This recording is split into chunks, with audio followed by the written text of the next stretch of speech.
নমস্কার, আমি শ্রী সুব্রত ভারতী। আমার চেম্বার জলপাইগুড়ি এবং শিলিগুড়িতে। আমি জন্মকুণ্ডলী বানাই, হস্তরেখা বিচার করি, বাস্তুর কাজ করি, ট্যারো ট্রেডিং করি এবং নিউমারোলজিও করি। তো আজকে যে প্রসঙ্গে আলোচনা হবে সেটা হলো যে সরকারি চাকরি হাতের থেকে কিভাবে দেখা যায়। তো সরকারি চাকরি দেখতে গেলে সবচেয়ে আগে রবির যে মাউন্ট, এই যে রবির যে মাউন্টটা, এই মাউন্টটাকে সবচেয়ে আগে নিট অ্যান্ড ক্লিন হতে হয়। এইখানে যদি অসংখ্য দাগ দাগ দাগ দাগ থাকে তাহলে সরকারি চাকরি হওয়া খুব মুশকিল হয়। কোনো কারণবশত এই জায়গাটা ব্ল্যাক স্পট হয়ে গেছে বা চিট চিট চিট চিট চিট চিট এরকমভাবে দাগ যদি চলে আসে বা ব্ল্যাক স্পট যদি চলে আসে তাহলেও কিন্তু সরকারি চাকরি হয় না। তো সরকারি চাকরি হতে গেলে কিছু স্পেশাল সিম্বল লাগে। সেটা হলো যে এই যে রবি রেখাটা হার্ট লাইনকে টাচ করে সোজা নিচে নামতে হয়, তাহলে একটা অপরচুনিটি তৈরি হয়। এবং রবি রেখার উপরে যদি কোনো কারণবশত এই রেখাটার উপরে যদি কোনো কারণবশত এরকম ট্রায়াঙ্গেল তৈরি হয়, কিংবা এইরকমভাবে যদি কোনো ট্রায়াঙ্গেল তৈরি হয়, তাহলে কিন্তু এই ট্রায়াঙ্গেলটা কিংবা এর উপরে তৈরি হওয়া কোনো স্কোয়ার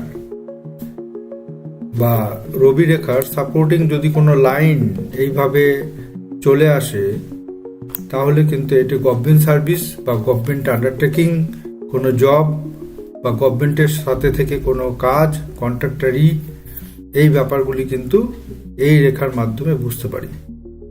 কিন্তু তার সাথে সাথে ভাগ্যরেখাটাও কিন্তু একদম নিট অ্যান্ড ক্লিন এই উপরে চলে যায় এবং এইখান থেকে একটা রেখা বৃহস্পতির ক্ষেত্রের দিকে টার্ন নেয়। তাহলে কিন্তু বুঝতে হবে যে এই হাতটিতে সরকারি চাকরি হওয়ার বিগ পসিবিলিটি আছে।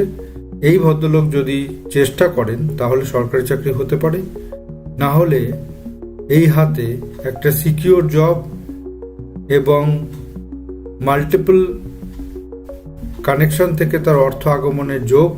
আর একটা যেটা ব্যাপার সেটা হলো যে এইখানে একটা রেখা থাকাটা খুব দরকার, যেটাকে বলে বিজনেস লাইন। অর্থাৎ তিনটে রেখা ভীষণভাবে দরকার হয়। একটা হলো ভাগ্যরেখা, একটা হলো রবি রেখা এবং আরেকটা হলো বিজনেস লাইন। এই তিনটে লাইন যদি পরপরভাবে থাকে এবং রবি রেখার উপরে যদি ট্রায়াঙ্গেল থাকে, তাহলে কিন্তু সরকারি চাকরির বিগ অপরচুনিটি দেখা যায়। কিন্তু রবি রেখা এবং রবি স্থান খুব ভালো হতে হয় এবং রবি রেখাটা কোনোভাবে যদি এরকমভাবে কাট হয়ে যায়, তাহলে সেই হাতে কিন্তু সরকারি চাকরি নাও হতে পারে। নমস্কার। তো আমি জন্মকুণ্ডলী যেহেতু বানাই আর দীর্ঘ 25 বছর ধরে যেহেতু এই কাজটা করে আসছি, তো আপনাদের যদি কারো জন্মকুণ্ডলী বানানোর থাকে তাহলে অর্ডার দিয়ে যাবেন।